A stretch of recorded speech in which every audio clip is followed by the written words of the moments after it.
My garbage person of the week, at the last second, I almost wanted to switch it to Mr. Beast because he just opened up a theme park in Saudi Arabia or something. And I feel like that's not a sentence that should exist. And why does he continue to do the things that he does? I don't like them, but no, it's too late. I don't have the graphics made. So I'm gonna stick with my current garbage person, who is this fascist MAGA pastor who's been a garbage person before.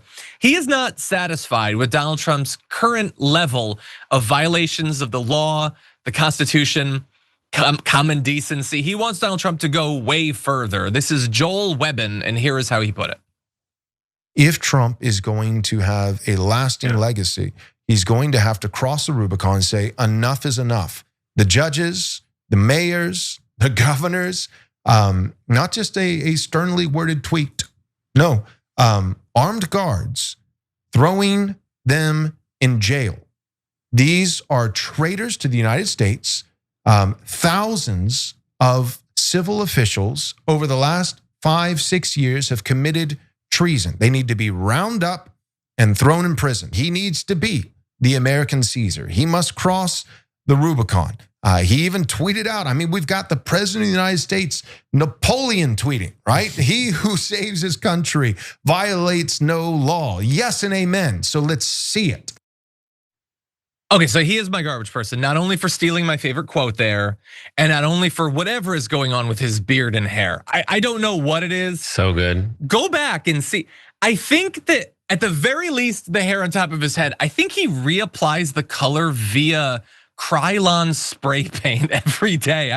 There's something weird going on there, but no, and it's not even really for the substance of what he's saying, where he's like, screw democracy, screw our Constitution. I want daddy to be in charge. Or that he goes on to say that the reason that they can impose their values, Christian fascists, on everyone else is because we're right. It's like almost that. I think that American men are facing a lot of obstacles and they're really struggling right now. And we need to help them out. And we're never gonna be able to help them if some of them are being led astray by the intellectually, morally, and physically weakest men that the world has ever seen. And that's a great example of it. To just say, well, we should be able to do it because we're right. That's nothing, man. I know that you think that you're like a theologian or a philosopher or something, but just saying, I get to do it because I'm right. That's pathetic, that's baby brained, that's a tiny little shriveled baby boy. And men need better, they need better standards, better role models than that. I'm not even saying to not be fascists or whatever, I'm not even setting the bar that high. But to create a better argument than we get to do it because we're right, anyone can say that, man. That's nothing. That's literally nothing. And to train the next generation of American men to say, yeah, we could theoretically try to like debate each other, come up with a platform, run campaigns, candidates, ads. No, instead, we just get one guy in and then we round up and arrest, and probably, let's be clear, he wants them to be executed. All these people should just be executed. That's pathetic, okay? That's beneath anyone. Like, you may not like Ted Cruz or something, and I think he sucks too, but he has got infinitely more moral, intellectual, philosophical fiber to his being than this pathetic excuse for a man, cosplaying as a man. It's pathetic. He's the guy, by the way, that said that women who make false accusations of sexual assault should be executed for it. Obviously does not think that the men who do the sexual assaulting should be executed. It's just the most pathetic Andrew Tate, grifty, try hard nonsense. Brett, what do you think? It's so funny. I think it's a disguise. Like, I think he's wearing a wig and a fake beard so that when he goes to the supermarket, people don't like accost him. Like, that's the benefit of the doubt I can give him, is that it's all an act for him to be a satirical version of whatever the hell of Matt Walsh. Yeah. Like, I remember when Charlie, like with all this podcast, what do men need? We don't need anything. We don't need anything. We need the earth. We can find sticks and make fire. We don't need role models. We don't need podcast gurus.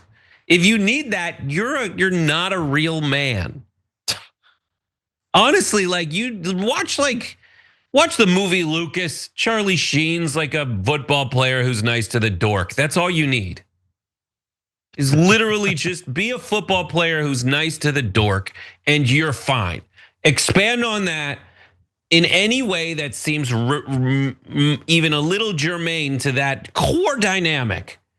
Yeah. Play a sport, be nice to the dorks. Yeah. That's it. Don't be It this. rhymes. It Like, rhymes. and then other things like I'm always reminded of like when Gavin Newsom sat down with Charlie Kirk, and Charlie Kirk's like, I think it was that one, but it's like, I don't think the left can podcast because because podcasting is too masculine. And then he did that like leg cross where your balls get squished like you're juicing limes. And it's like, there's nothing less masculine than these podcasts where the dudes sit around for 3 hours talking about their feelings. They're chatting. You're just a bunch of little yenties, like just spinning around. I think, look, at the very least, make it more efficient. You could be quilting as you're chatting. I mean, that's typically how that would be done. Like, yeah, do your little podcast or whatever, set up your fascist state, but also make me a nice quilt. You got the time, you're hanging out with your buddy or whatever. Anyway, they're just utterly pathetic, and that's all I have to say about that. Now, those are our garbage people of the week. 71,000 of you voted for the community garbage person of the week. 8% going to Mike Johnson for saying the Epstein Files vote is moot. Hey, Mike, is it looking moot now? Oh, you were so confident at that point. Anyway, 15% went to Trump for saying he doesn't want to hear about affordability. 31% to the Border Patrol for pepper spraying a 1-year-old. But 46% of you chose the community garbage people of the week. That's the Caving 8. For being weak Dems and caving on the shutdown. Thank you to everybody who voted. Now, 57,000 of you voted for the hero of the week. 10% going to Representative Ro Khanna for calling for Chuck Schumer to step down. I would have given him a vote as well if he had been able to make our surprise interview yesterday. But anyway, no, we're gonna talk to him soon. 11% going to Jon Stewart for ripping the Democrats for caving on the shutdown. Very close first and second place. 38% going to the Commanders fans for booing Trump during the game. But 41% went to the government employees for continuing to work with no paycheck, which is obviously very hard and not sustainable, by the way. But thank you to all of you who did your job, even as you were being so screwed over by your government. Okay, with that said, I think we have time to read a comment or two and then do one more story to close out this show. By the way, Robert Tables on Twitch said, the power of friendship is magical. So, jot that down. I thought that's what you thought I was gonna say. When you started that, I was like, yeah, I thought you were gonna say like friendship or something. No, I thought you'd be far more self-centered than that. Stickman Grit says, John, you have to understand that these are simple click farmers, people of the land, the common clay of the new social media, morons. It took me halfway through that quote to get that was a reference. Morons. To Blazing Saddles, I'm gonna say. Anyway. Good for you, John. Okay, which I have never watched from beginning to end. Even though I'm strangely the biggest potential Madeline Kahn fan in history. I think that she was a national treasure. I was listening yesterday, I just put on music. I put on a record for my dad's old record of a Frankie Lane, who sings the Rawhide, and Mel Brooks got him to do the Blazing Saddles.